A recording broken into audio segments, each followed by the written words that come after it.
আমার মাঝে মাঝে মনে হয় কি জানেন, আমার মাঝে মাঝে মনে হয় যে আমি এত পরিমাণ টাকা কামাই করব যে আমি পুরো বাংলাদেশকে আমি নিজে কিনবো, আমার হবে সব।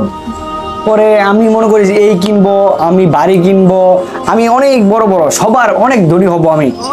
পরে আবার চিন্তা করি আমি না হয় সফল হইলাম, 60 বছর বয়সে গিয়ে আমি সফলটা হইলাম, মনে করেন আমি সব করলাম, যদি আমি ওইগুলো উপভোগ না করতে পারি তাহলে আমি এটার আমার শান্তি আছে। পরে আবার এটা ভাবি যে আল্লাহ তাআলা যতটুকু রিজিক আমার উপরে রেখে রাখছে অতটুকু আল্লাহ তাআলা আমাকে দিলেই হবে। যে আমি এত কিছু করব 60 বছর 65 বছর বয়সে, যেখানে আমি একটা বছর যখন আমার একটা শখের বয়স, এখন আমার যে আমার একটা শখই পূরণ করতে পারলাম না, পরে আমি আমার 60 বছর বয়সে আমি শখ পূরণ করে কি হবে? যদি আমি চিন্তা করি, যদি আমি এত টাকা ইনকাম করলাম, আমি যদি বাঁচতে পারতাম, আমি যদি অমর হইতে পারতাম, আর আমার যৌবনকে যদি আমি চিরকাল ধরে রাখতে পারতাম, যদি আমি এটা পারতাম, তাহলে আমি কষ্ট করে ইনকাম করতাম, আমি অনেক বড়লোক হইতাম, আমি অনেক চেষ্টা করতাম, আমি অনেক অনেক টাকার মালিক হওয়ার চেষ্টা করতাম, আরও টাকার মালিক হওয়ার চেষ্টা করতাম, জীবন দিয়া চেষ্টা করতাম। কিন্তু আমি কি করব? আমি টাকাটা দিয়ে পরে কি করব? টাকা ইনকাম করতেছি, ইনকাম করতেছি করতেছি করতেছি 60 বছর 65 বছর 70 বছর হয়ে গেল।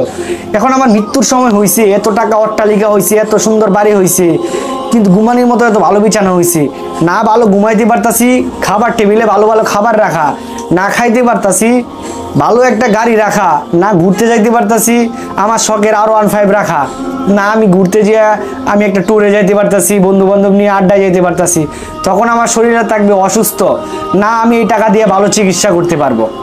এই চিন্তা করার পরে আমি চিন্তা করি যে আমার টাকা, দুনিয়াতে টাকা আল্লাহ তাআলা সম্মানের সহিত আল্লাহ তাআলা বাঁচায় রাখুক, আল্লাহ তাআলা হালাল পথে সবাইকে রিজিক দান করুক, আল্লাহ তাআলার শুকরিয়া আদায় করি, আল্লাহ তাআলা অল্প দেখ, যেটার মাঝে আমার মনে শান্তি থাকবে, আল্লাহ তাআলা আমার অল্পতেই শখ পূরণ করবে, একটা সাইকেল দিয়ে আমার শখ পূরণ হয়ে যাবে, আল্লাহ তাআলা ছোট মন মানসিকতা দেখ। আমাদের যে মরতে হবে, আমাদের এটা মাথার মাঝে আল্লাহ তাআলা ঢুকায়া দেয়, আমাদের আখিরাতে সুন্দর একটা জায়গা হবে, আল্লাহ তাআলা এরকম আপনাদেরকে একটা তৌফিক দান করুক যাতে আল্লাহর ইবাদত করে মরতে পারি। মাঝে মাঝে এমন মনে হয় যে আমাদের যেখানে আমরা শখই পূরণ করতে পারবো না, এত ভালো জব, এত সুন্দরী নারী, যেখানে আমাদের চিরদিন থাকতে পারবো না যে পৃথিবীর মাঝে, এই পৃথিবীর জন্য আমাদের এত কাউ এত মারামারি কাটাকাটি করে লাভ আছে?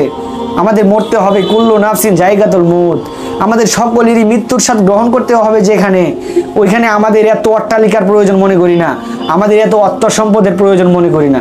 আল্লাহ তাআলা আমাদেরকে হালাল কম রিজিক খাওয়ায়া আল্লাহ তাআলার কাছে আমরা যাইতে পারি, যাতে সকলকে এতটুকু তৌফিক দান করুক।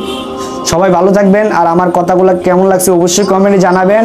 আর যদি আমার পেজে দেখেন, আমার পেজটা ফলো দিবেন, আর যদি আমার ইউটিউবে দেখেন, ইউটিউব চ্যানেলটা সাবস্ক্রাইব করবেন। সবাই ভালো থাকবেন, আসসালামু আলাইকুম।